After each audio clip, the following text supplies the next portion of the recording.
শহীদ শরীফ ওসমান হাদি ভাইয়া ভারতীয় আধিপত্যবাদীর বিরুদ্ধে আন্দোলন করে শাহাদাত বরণ করেছেন। সে সৎ পয়সায় করতো, হারাম খাইতো না। সে শিক্ষা দিতে চাইছিল দেশের নির্বাচন কিভাবে করতে হয়।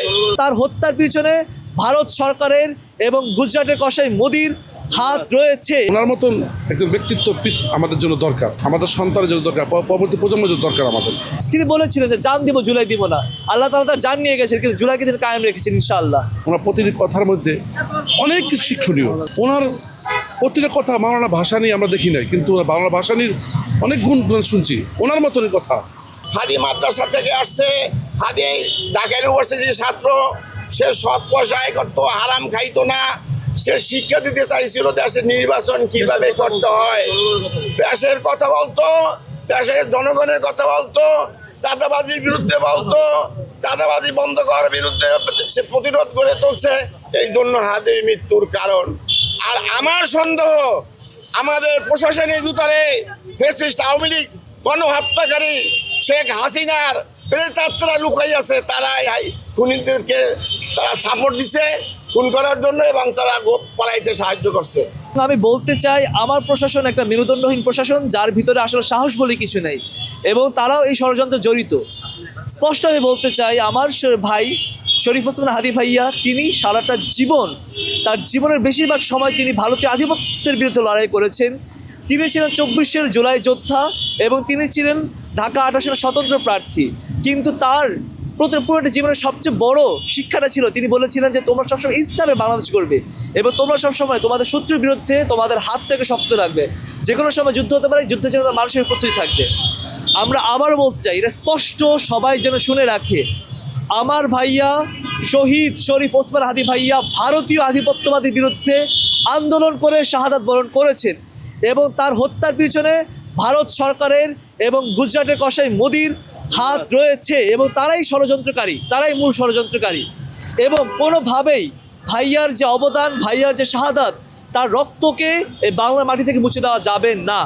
আপনারা মনে রাখবেন আমাদের সবারই সংগ্রাম হাদি ভাইয়ার বিপ্লবের সাথেই জড়িত।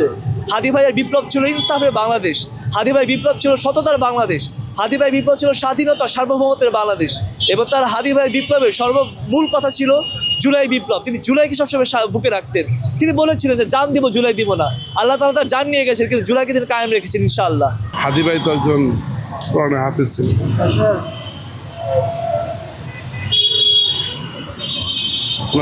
ওনার কবরটা দেখতে আসছে, জিয়ারত করতে আসছে। যেহেতু উনি একজন বাংলাদেশের একজন বাংলাদেশ প্রেমিক ছিলেন এবং ধার্মিক ছিলেন। জুলাই অভ্যুত্থানে অন্যতম উনি একজন নায়ক ছিলেন। ওনাকে আততায়ীরা গুলি করে হত্যা করেছে, হত্যা করেছে, শহীদ করেছে। ওনার মতন একজন লোক আমাদের জন্ম ধরে আমাদের জন্য, আমাদের উদ্দীপনা, আমাদের উৎসাহতা, এই জন্য ওনার কবরটা জিয়ারত করার জন্য আসছি, দোয়া করার জন্য আসছি। উনি একজন ভালো লোক ছিলেন এবং কোরআনে হাফেজ ছিলেন। আমি যেটা শুনছি ওনার পরিবারের মধ্যে ওনার অনেক আলেম আছে, এই জন্য আজকে আসছি ওনার কবর জিয়ারত করার জন্য।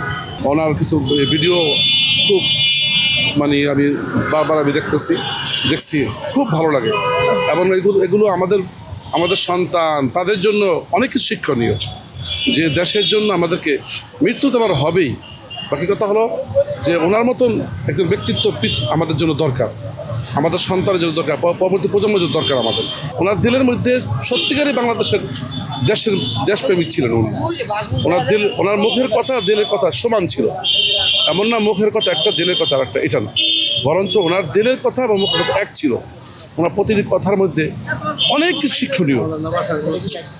ওনার প্রতিটা কথা বাংলা ভাষা নিয়ে আমরা দেখি নাই, কিন্তু বাংলা ভাষা নিয়ে অনেক গুণ শুনছি ওনার মতনই কথা। আমি তো বলি শতাব্দীতে একজন আসে হাদি, শতাব্দীতে, যুগে যুগে আসে না। আল্লাহ তাআলা ওনার এই হাদির উসিলা করে যাতে করে সামনে প্রত্যেকটা সন্তানরা হাদির উদ্দীপনায় জাগ্রত হয়।